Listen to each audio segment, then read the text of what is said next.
Hello class, कैसे हो आप सब। तो कल हम लोगों ने पढ़ा था कि कैसे हम किसी प्रोटीन को चार्ज कर सकते हैं, चार्जिंग के क्या क्या मेथड होते हैं और चार्ज एग्जैक्टली होता क्या है।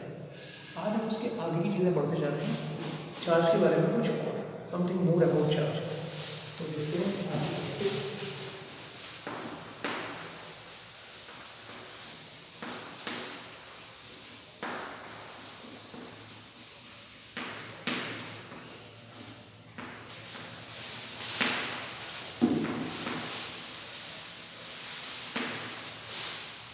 अभी क्या है चार्ज के बारे में ज़्यादा चीज़ें उनको समझते हैं। फर्स्ट टाइम इसके बारे में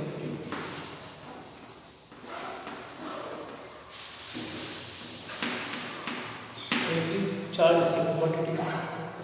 सेकेंड ऐसा ही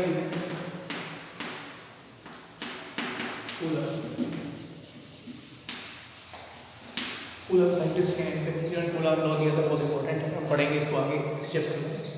थर्ड थिंग,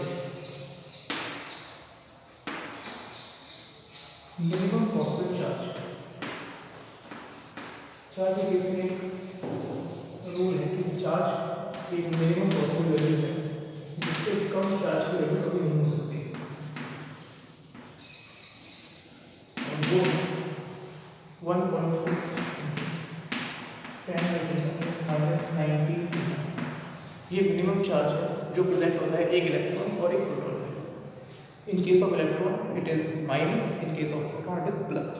और इसको हम डिनोट करते हैं ई से, डिनोट के बारे में।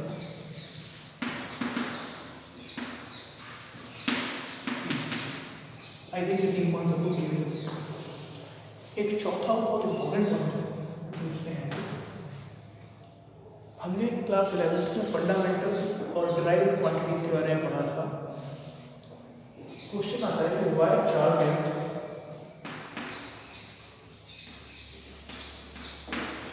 not considered as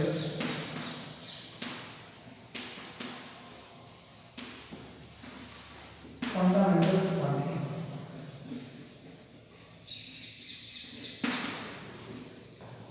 चार्ज को फंडामेंटल क्वांटिटी कंसीडर नहीं करते, ये है क्वेश्चन। क्योंकि हमने फंडामेंटल क्वांटिटी पढ़ी थी जो, वहाँ हमें पढ़ने को मिला था करंट। हालांकि करंट डिपेंड करता है चार्ज पे, बिना चार्ज के करंट नहीं हो सकता, लेकिन बिना करंट के चार्ज होता है। क्वेश्चन है कि फिर चार्ज को फंडामेंटल क्वांटिटी क्यों नहीं कंसीडर करते हैं। तो इसका आंसर समझते हैं। जो फंडामेंटल क्वांटिटीज़ हैं हमारी, उसके लिए एक छोटा सा ब्लॉक होता है। उन क्वांटिटीज़ को फंडामेंटल मानते हैं जो बेसिक हैं, दूसरे को डिपेंड न करें। अपार्ट फ्रॉम दैट, इसके अलावा एक कॉन्सेप्ट और है, वो ये है कि क्वांटिटी जितना ईजी होगा मेजर करना उतना बेहतर है। मीन्स फंडामेंटल क्वांटिटी ऐसी क्वांटिटी होनी चाहिए जिनको हम इजीली मेजर कर सकें। आई थिंक ये बात सबको समझ में आ रही है। अब कल मैंने एग्जांपल लिया था जहाँ हमने कॉम को बालों में रब किया था। अगर मैं कॉम को बालों में रब कर रहा हूँ तो उस केस में what do you guys think, आप गिन पाओगे कितने इलेक्ट्रॉन ट्रांसफर हुए हैं, कितना चार्ज ट्रांसफर हुआ है। वो बहुत मुश्किल चीज़ है, इसलिए हम चार्ज को फंडामेंटल क्वांटिटी नहीं लेते हैं। तो अगर कभी दोबारा आपको माइंड में क्वेश्चन आए कि why charge is not fundamental quantity, तो उसका एक लाइन का आंसर है, मैं लिख रहा हूँ यहाँ पे इसका answer. As it is not easy to measure charge,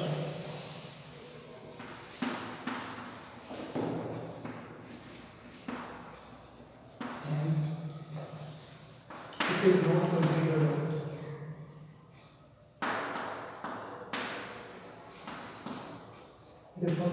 as a fundamental।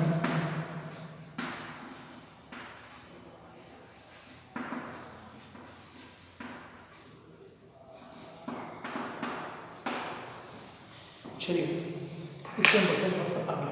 अब जो नेक्स्ट टॉपिक हम पढ़ने जा रहे हैं वो है quantization of charge. Quantization of charge हमारा क्या शो करता है, ये शो करता है कि किसी बॉडी पे कितना चार्ज हो सकता है और क्या वैल्यू चार्ज की कभी पॉसिबल नहीं है किसी पर्टिकुलर बॉडी पे, उसको समझने के लिए पहुँच जा रहे हैं quantization of charge. So let's see, अगर मैं यहाँ देखूँ सपोज दो बॉडी है, इस बॉडी के वैसा है, ये है दूसरी body.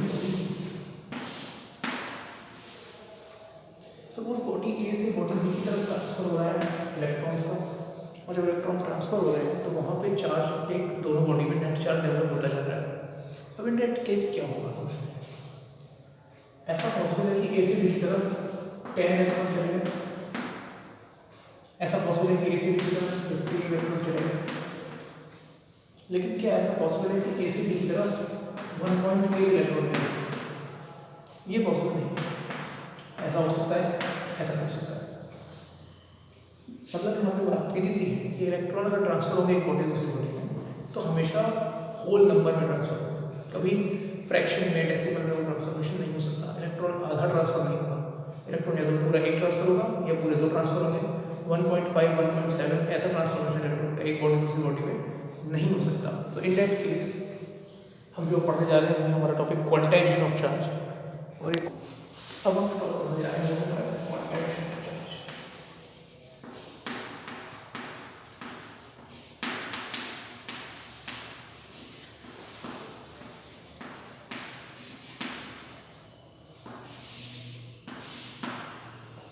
Quantization of charge stands for amount of charge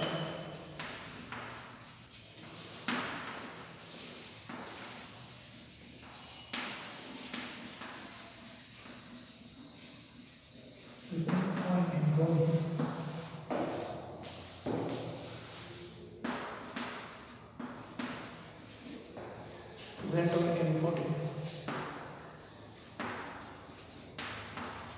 is always a perfect integral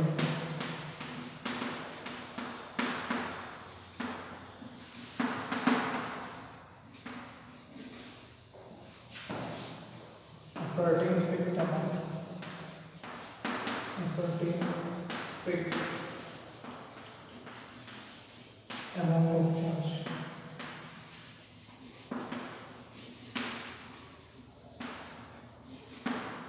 that is charge of 1 electron। तो किसी बॉडी में बात करें, अगर चार्ज प्रेजेंट है उस बॉडी में तो वो हमेशा एक सर्टेन फिक्स्ड अमाउंट का परफेक्ट मल्टीपल होगा, and that certain fixed amount is charge of 1 electron. I think ये बात सबको समझ आई। तो according to this Q is equal to plus और माइनस n, ये फॉर्मूला चल रहा है क्वांटाइजेशन रूप से, जहाँ पे n है हमारा number of electrons,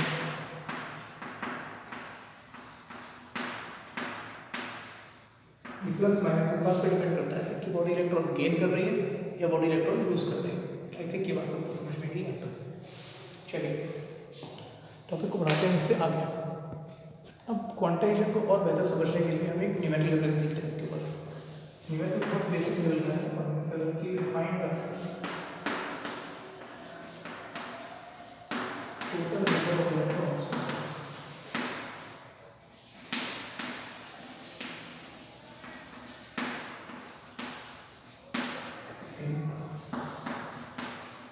one coulomb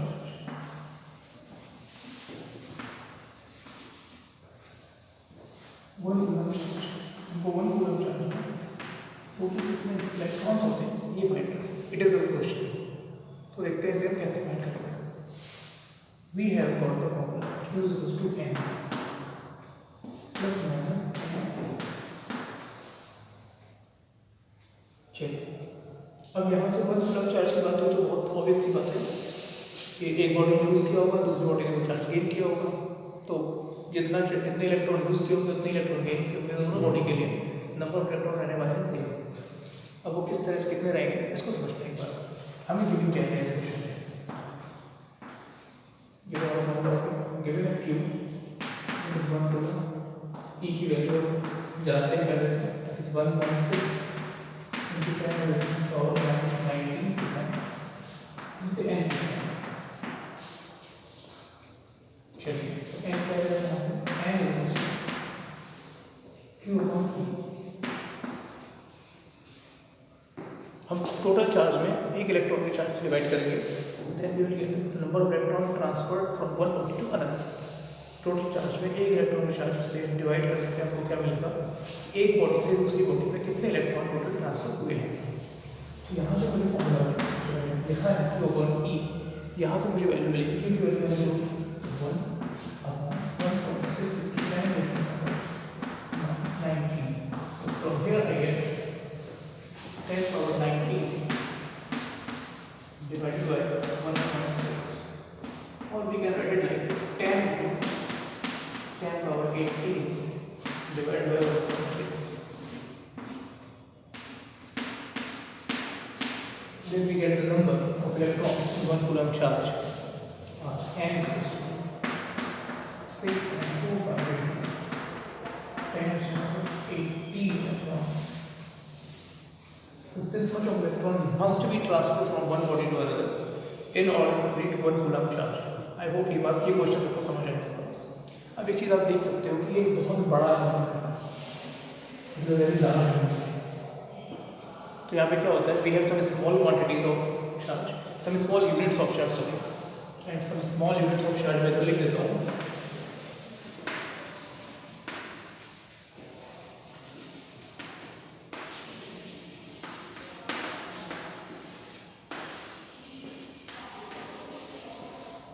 Smaller units of charge. So 1 microcoulomb stands for 10 power minus 6 coulomb.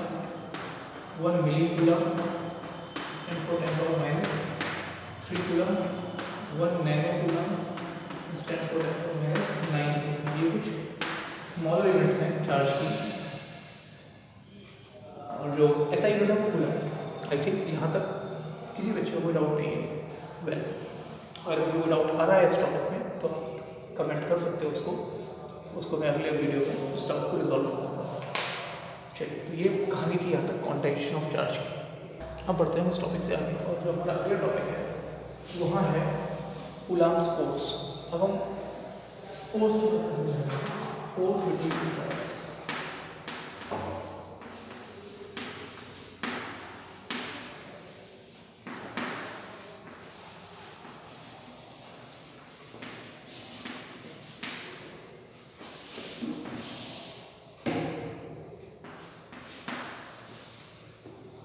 देखो, हम ये बात हमेशा से पढ़ते चले हैं कि अगर एक पॉजिटिव चार्ज है तो वो नेगेटिव चार्ज को अपनी तरफ अट्रैक्ट करेगा, और एक नेगेटिव चार्ज है तो पॉजिटिव को अट्रैक्ट करेगा, और पॉजिटिव या नेगेटिव आपस में एक दूसरे को रिपेल करेंगे। लेकिन क्यों करते हैं, क्यों होता है ऐसा, क्यों पॉजिटिव अट्रैक्ट नहीं कर रहे, क्यों नेगेटिव अट्रैक्ट नहीं कर रहे, इसके पीछे क्या है, इसको समझेंगे दो अलग अलग मेथड से। पहला एक जनरल मेथड और दूसरा मेथड फिर इलेक्ट्रिक फील्ड लाइन का। तो पहले एक जनरल मेथड समझते हैं। लेट्स सो एक छोटा सा एग्जाम्पल लेते हैं। फॉर एग्जाम्पल, मैं मार्केट जाता हूँ, अपने मार्केट से आलू खरीद के लाऊँ। अब ऑब्वियसली अगर मुझे आलू खरीदने हैं तो मेरे पास आलू नहीं है, तो मैं उस दुकान की तरफ अट्रैक्ट होगा जो आलू लेके बैठा हुआ है। आई थिंक ये बात बहुत कॉमन सी बात है। मैं अगर मार्केट में आलू खरीदने जाता हूँ तो आलू वाले की शॉप की तरफ ही अट्रैक्शन होगा मेरा। लेकिन आलू खरीदने के बाद जब मैंने आलू खरीद लिया, अब अगर मुझे कोई सब्जी वाला मिलता है, वो कहता है भाई साहब आलू ले जाओ, तो मुझे कोई इंटरेस्ट नहीं होगा उससे शॉपिंग करने में, क्योंकि मेरे पास वो चीज़ ऑलरेडी आ चुकी है। Is it clear to everyone? मेरे पास ऑलरेडी वो चीज़ आ चुकी है। अब इसको समझते हैं यहाँ पे किस तरह से चार्ज के बीच में यही चीज काम कर रहा है। फॉर एग्जाम्पल, दो बॉडी ए और बॉडी बी। सपोज इलेक्ट्रॉन जो है वो आलू है, बॉडी बी हमारी नेगेटिव चार्ज है और बॉडी बी हमारी पॉजिटिव चार्ज है। अब अगर इलेक्ट्रॉन है आलू तो इस बी बॉडी के पास इलेक्ट्रॉन एक्सिस में है, बी बॉडी पर इलेक्ट्रॉन कैसे हैं, एक्सिस में।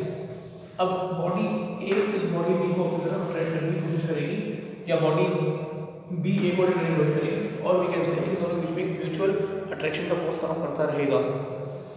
जब वो फोर्स काम करता रहेगा तो उस फोर्स की वजह से यहाँ अट्रैक्शन होगा, क्योंकि बॉडी ए को न्यूट्रल होने के लिए इलेक्ट्रॉन चाहिए और बॉडी बी को न्यूट्रल होने के लिए इलेक्ट्रॉन लूज करते हैं।